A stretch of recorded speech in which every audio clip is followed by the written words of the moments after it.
যখন খুব আনন্দে থাকি, হাসি ঠাট্টায় চোখের কোণ দিয়ে জল গড়িয়ে আসে, সেই এক ফোঁটা জলও মায়ের কথা বলে। যখন ভীষণ কষ্টে থাকি, যে কষ্ট কাউকে বলে বোঝানো যায় না, বুকের ভেতর চিনচিন করতে থাকা সেই যন্ত্রণাটাও মায়ের কথা বলে।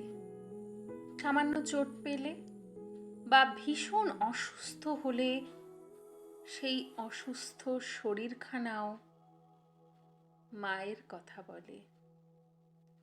নিজের হাতের রান্না খেতে খেতে যখন জিভখানা অসাড় হয়ে আসে, সেই অসাড় হওয়া জিভখানাও মায়ের কথা বলে। আসলে মায়ের কথা মনে পড়ার আলাদা কোনো কারণ লাগে না।